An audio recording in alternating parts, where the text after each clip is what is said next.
Hello, everybody, and welcome to day 42 of The Longing. And with me, I still have Reece. I didn't ask him if he wanted to do another episode. Yeah, He could just leave that's right fine. now.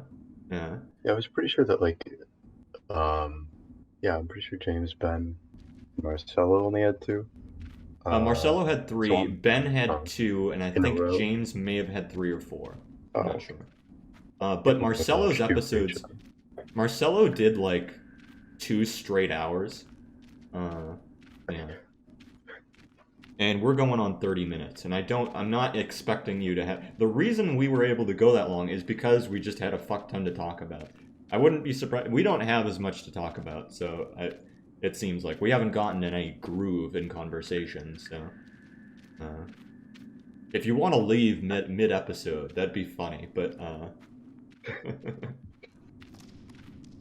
have seen one.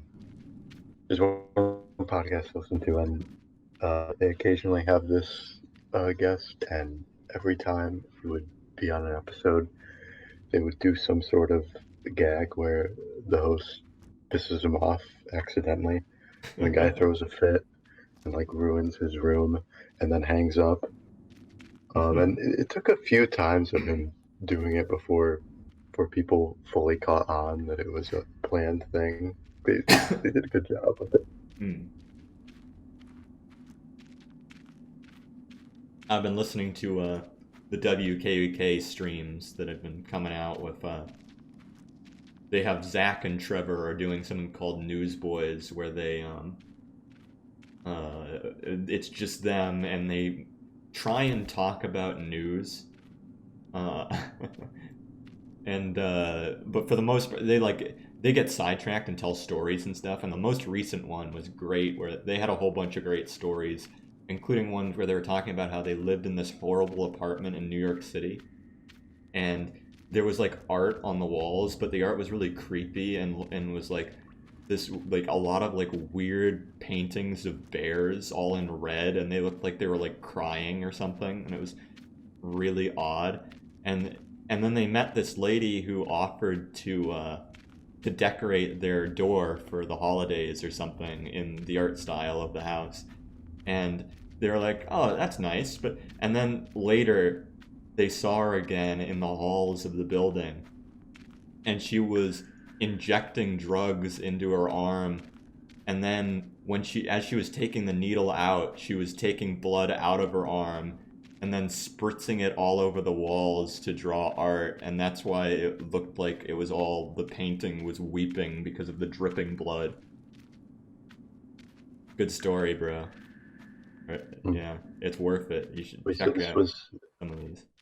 something that was Say again, you got really quiet. like in the news. This was something that Zach and This is Trevor, just them whoever was on that one, they saw it, or they're just completely sidetracked, and they were talking stories of things that happened to okay. them. Yeah. Uh, oh, well, wait, then what happened? They They just kept just living there, you know? And other uh, shit happened. Like they told a story, and I'm just repeating WKK stories, but that's okay with me. That's kind of par for the course for me, but not on this series. But anyway, there was one where they were saying that there was a murder in the building, and Trevor he was like sleeping in the day, and he just got woken up because he heard a really loud noise, and he was like, whatever, and he went back to sleep. And then he got woken up because there were cops that came to his door, and they're like, do you know anything about what happened here? And he's like, what happened here? And they're like, there a guy got shot. And he's like, is he okay? And they're like, no, he's dead. And then he's like, well, I didn't kill him. And then they left, and that's the end of that story.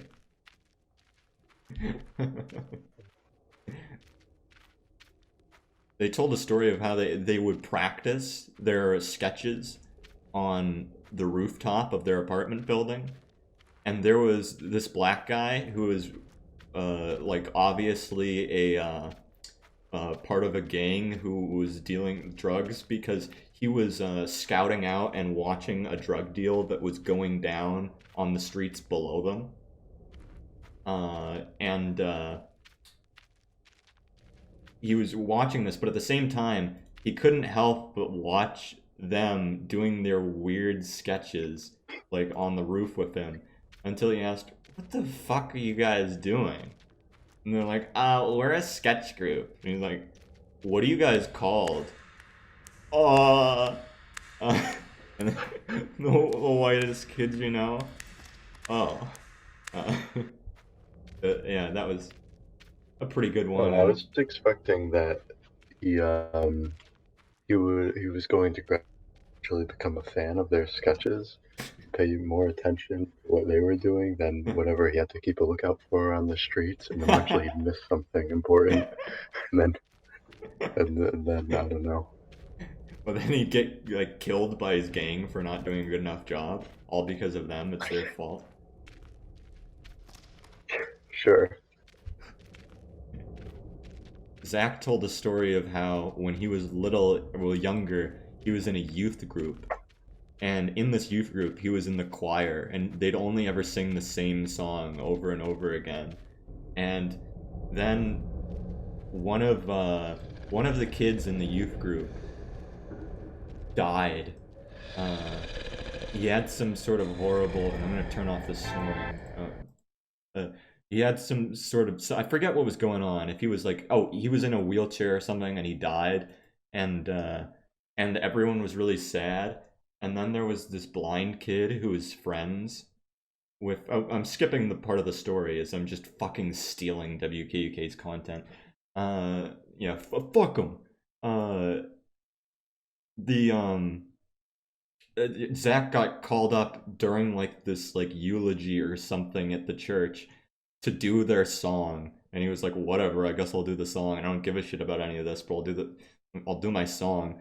And then right after that, they got this blind kid who was friends with the kid in the wheelchair to come up and say some words about his dead friend, and then on the way out, the blind kid, he didn't know that they planted a new tree in the way out, and he bumped into the tree and like fell over, and Zach was the only one in the whole place that burst out laughing in dead silence. I mean Yeah. that just reminds me of some short story I had to read in middle school. I think it was specifically about this guy who couldn't walk, this guy who couldn't see, and I forget what they were facing, but they like teamed up and saved the day or whatever. Because blind guy can walk, and the guy who can't walk can see. They're a perfect match. Together, they're a superhero. Yeah, but when they're apart, they run into trees, and When they're or apart, don't they're run just at all. typical disabled people. Disgusting.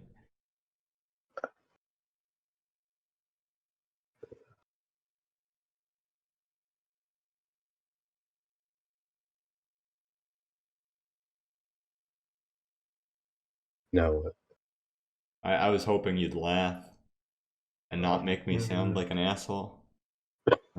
Yeah. Uh, now what? Um, have you watched much of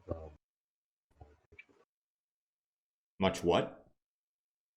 Dave Chappelle's stand up? Yes, Dave Chappelle is the isn't there like two Dave Chappelles? There's like I don't think so. who are you thinking of? Because I'm thinking of like the black comedian. Yeah, that's what I'm thinking of. Okay. Yeah, well, yeah, I like I like his comedic work, stand-up man guy thing, presentations. Yeah, I dig it. Yeah, I was just thinking about him earlier today, just about the um because he's I guess one of the few comedians who actually comes to mind is someone who I um even if I don't necessarily agree with what he's saying, or even wouldn't um maybe there's stuff that I wouldn't joke about that he is joking about, but then I still think that the jokes are really really funny. That's That's pretty much a sign of just a good comedian in general. But uh, Exactly. yeah, and in his more recent specials, he talks a lot about it, which I guess like cancel culture and Yeah. that sort of thing on what you like are and are not allowed to joke about. Yeah. Um, which I think is generally like an interesting subject. Like um, I don't know, it's a weird thing. I wouldn't. I remember I tried to describe it to someone earlier, where I think for the most part there is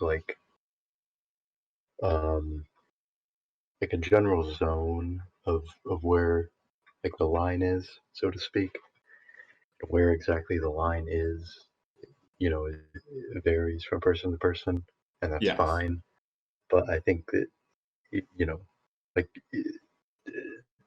don't force your line onto others. And I think it's been a while since I watched the specials. I watched them like a few months ago and was thinking about it a lot. But specifically, I don't know, I just understood this specific perspective of a comedian and what and how to them like to a lot of people they would say even if you don't mean bad by what you're saying that it's still bad. But I think for watching his specials, it was like I started to disagree with that more, in that the comedians, like if they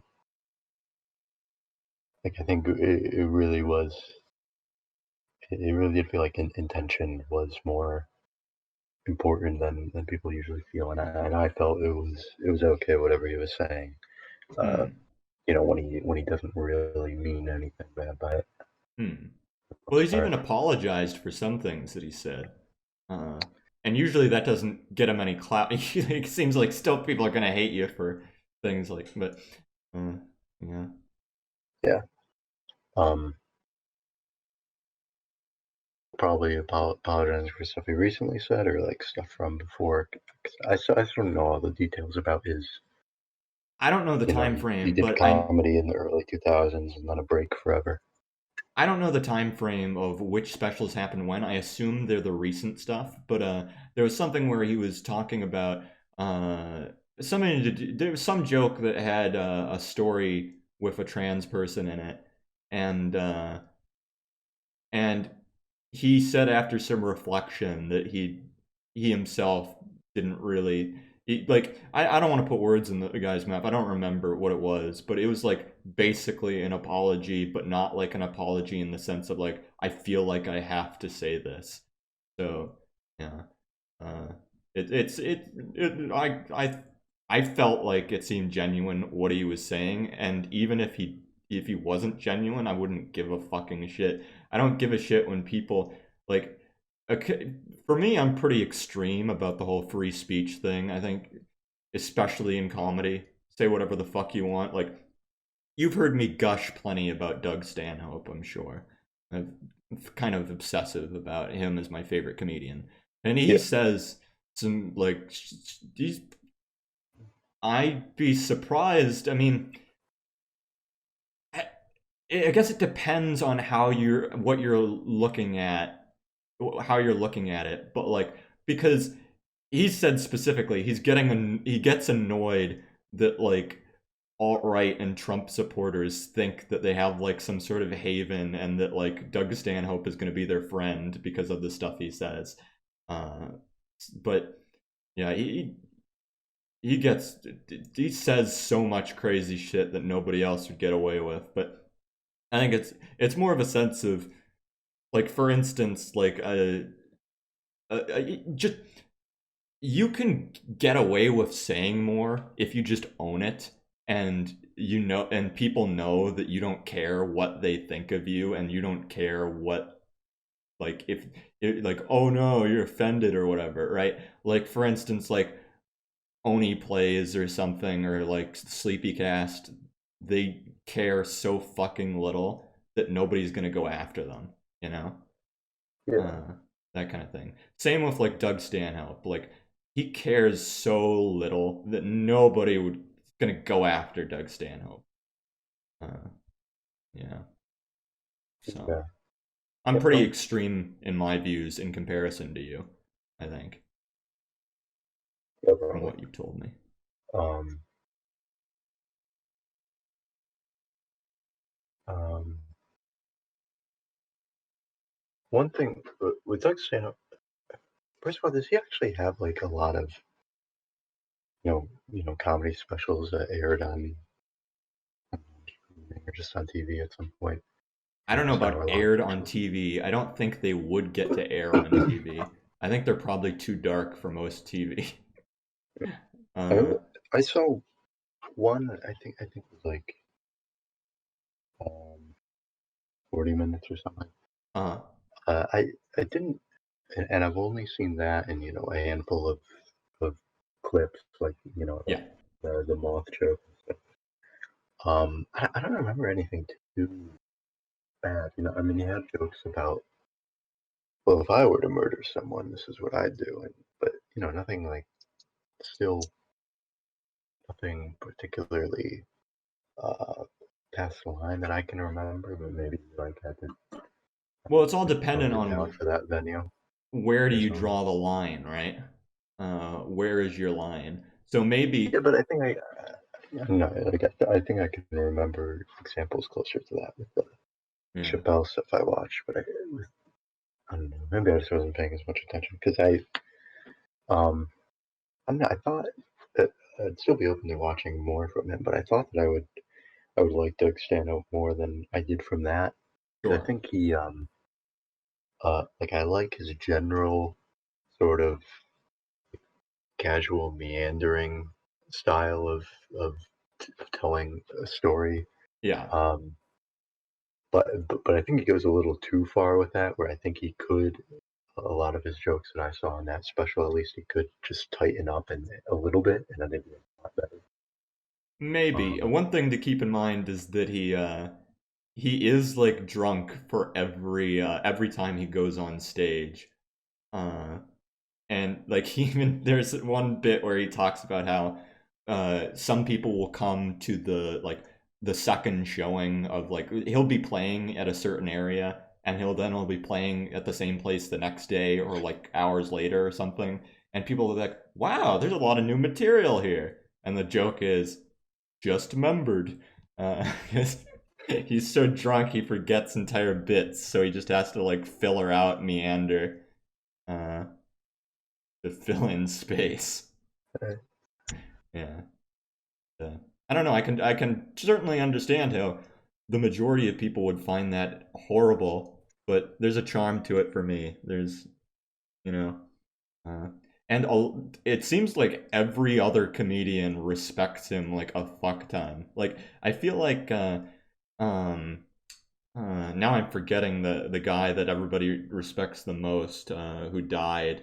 Uh, this sounds bad, but that big fat black comedian, uh, he died, and everybody thought he was basically the best comedian.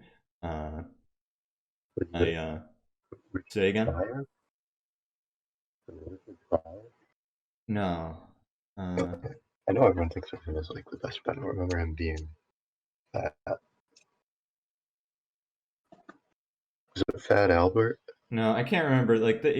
But like his the thing was, I wasn't super like I got why he's funny, and I thought like a good bit of his stuff is funny, but like this guy, half of his stuff when he's doing a special or something was basically based around his. If you know about the guy's history, uh, basically that he had a terrible situation with women as a young person that got him in jail because a woman lied and said that he raped her when that didn't happen, and so he went to jail because of that. And so you can tell he has this, I'd say, more than resentment towards women, but it's got this, a lot of his stuff. I can't remember his fucking name. I feel like an asshole, but uh yeah, it comes through in his comedy, and like some of it is kind of you can kind of get where he's coming from with some of it, but a lot of it to me just feels like, oh, he's going on along. This is like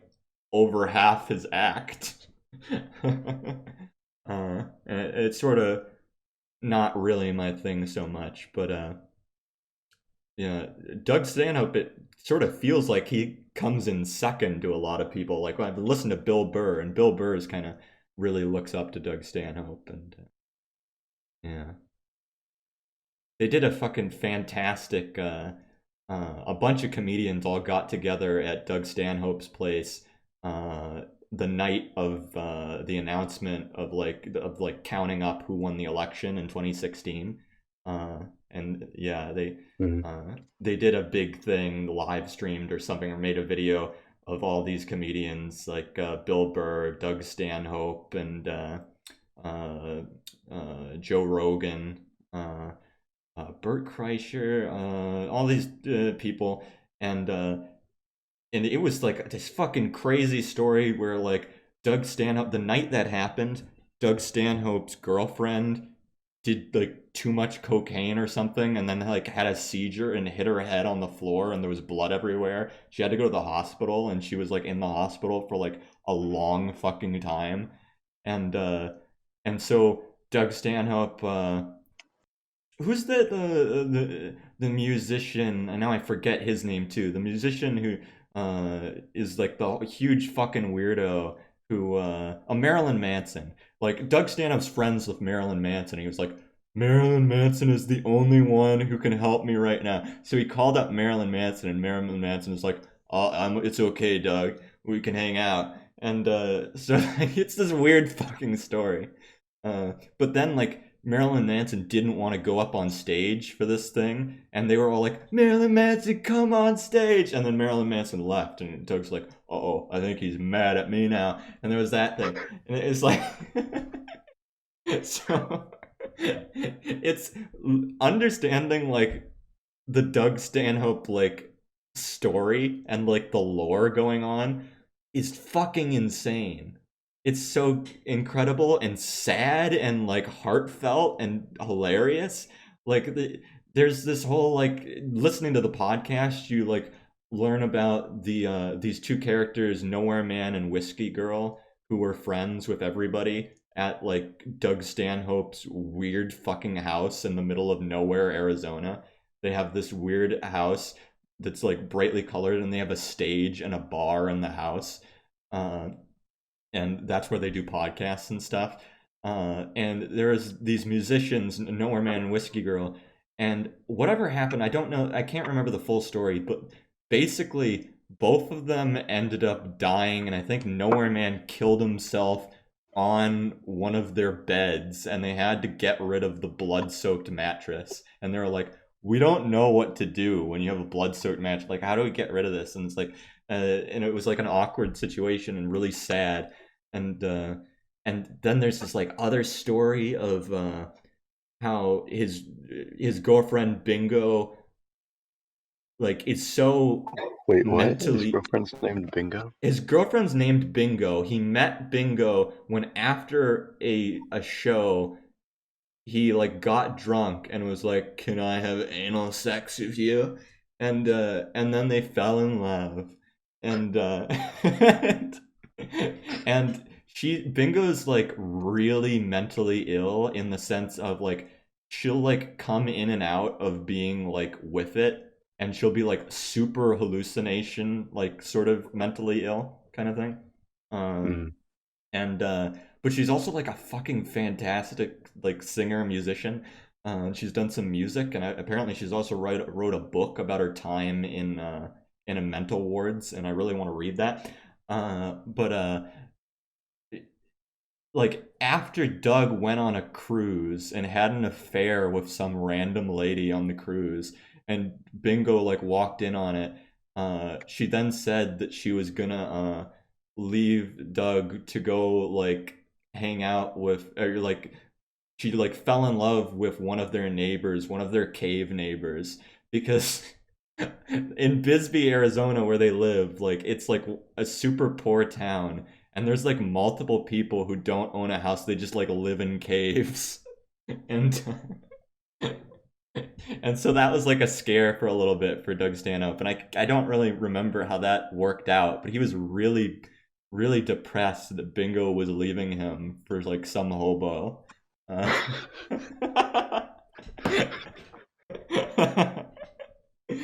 Just like It's the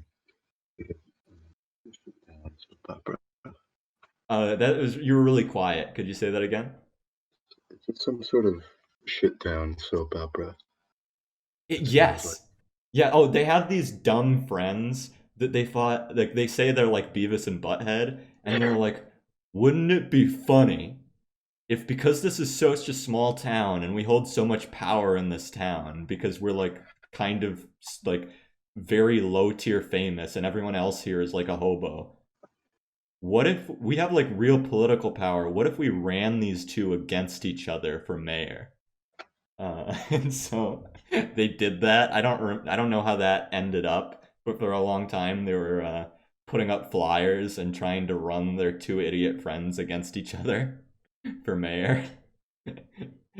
Yeah. So it is like this drama of this town in the fucking desert, uh, and it's really great. Uh, yeah, really fantastic. Yeah. Well, unless you got anything you'd like to throw out there, this might be a good place to end it for tonight. Uh, at least with the longing. Uh, Uh, yeah, good to go. well then, in that case, hope you guys enjoyed having Reese around, and I'll see you guys next time in the longing. Bye.